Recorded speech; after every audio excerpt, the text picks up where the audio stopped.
বিশ্বকাপ শুরুর আগেই ইরানকে নিয়ে ভিসা জটিলতা। ডোনাল্ড ট্রাম্পের দেশ যুক্তরাষ্ট্র চিরশত্রু ইরানকে বিশ্বকাপ খেলতে যাওয়ার ভিসা দেবে কিনা এই আলোচনা এখন তুঙ্গে। যুক্তরাষ্ট্রের মাটিতে ইরানও ভুগছে নিরাপত্তা শঙ্কায়। অবশেষে এসব শঙ্কা আর জটিলতা এড়াতে ইরান যুক্তরাষ্ট্রে না থাকারই সিদ্ধান্ত নিয়েছে। তারা বিশ্বকাপের সময় থাকবে মেক্সিকোর তিজুয়ানাতে। কিন্তু মেক্সিকোতে থাকলে বিশ্বকাপের ম্যাচগুলো ইরান কিভাবে খেলবে?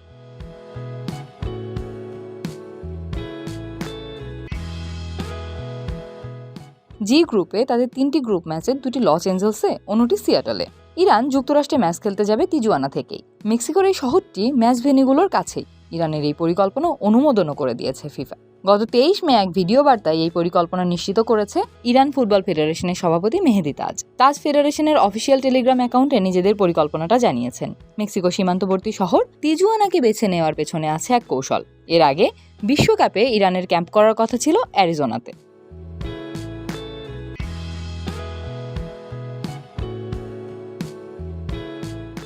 তিজুয়ানা যুক্তরাষ্ট্রের একেবারে কোল ঘেঁষে অবস্থিত। এখানে ক্যাম্প করলে ভিসা জটিলতা অনেকটাই এড়ানো সম্ভব। মাঠের লড়াই নামার আগেই মাঠের বাইরের এই যুদ্ধ ইরানকে কতটা ভোগাবে তা সময়ই বলবে। তবে তিজুয়ানাকে বেছে নেওয়ার পেছনে ভৌগোলিক সুবিধাও একটা বড় কারণ। চলতি বিশ্বকাপে জি গ্রুপে থাকা ইরানের 3 প্রতিপক্ষ নিউজিল্যান্ড, বেলজিয়াম ও মিশর। আগামী 15 জুন নিউজিল্যান্ড এবং 21 জুন বেলজিয়ামের বিপক্ষে মাঠে নামবে তারা। এ দুটি ম্যাচ লস এঞ্জেলসে। এরপর 26 জুন গ্রুপ পর্বের শেষ ম্যাচে সিয়াটলে তাদের লড়তে হবে মিশরের বিপক্ষে। মেহেদি তাজ হিসাব কষে দেখিয়েছেন তিজুয়ানা থেকে লস এঞ্জেলসের দূরত্ব এতটাই কম যে প্লেনে ম্যাচ খেলতে যেতে সময় লাগবে মাত্র 55 মিনিট। আগের নির্ধারিত ভেন্যু অ্যারিজোনার তুলনায় মেক্সিকোর এই শহরটি থেকে সবকটি ভেন্যুই কাছে।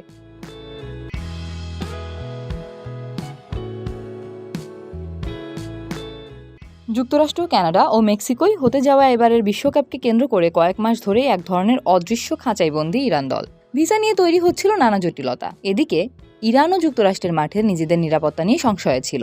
যুক্তরাষ্ট্র ইরান দল ও ফেডারেশনের কর্মকর্তাদের ভিসা নিয়েও টালবাহানা করে যাচ্ছে। এখনও নাকি ইরান দলের ভিসা মেলেনি। পরিস্থিতি বেগতিক দেখে ফিফার দরবারেও কড়া নেড়েছিল ইরান। মেহেদি তাজ স্পষ্ট করেই বলেছেন, তারা হাত গুটিয়ে বসেছিলেন না। দলের খেলোয়াড়দের ভিসা নিশ্চিত করা, নিশ্চিত নিরাপত্তা এবং মেক্সিকো আমেরিকায় তাদের প্রতিনিধি দলের জন্য যথাযথ আতিথেয়তার সুনির্দিষ্ট গ্যারান্টি বা নিশ্চয়তা চাওয়া হয়েছিল ফিফার কাছে। সব বাধা পেরিয়ে শেষ পর্যন্ত মাঠের ফুটবলই এখন আসল লক্ষ্য। আগামী 11 জুন বিশ্বজুড়ে ফুটবল উন্মাদনার যে জোয়ার শুরু হতে যাচ্ছে তা চলবে 19 জুলাই পর্যন্ত। আর সেই বিশ্বমঞ্চে বুক চিতিয়ে লড়তেই এখন তিজুয়ানার ক্যাম্পে নতুন করে স্বপ্ন বুনবে ইরান।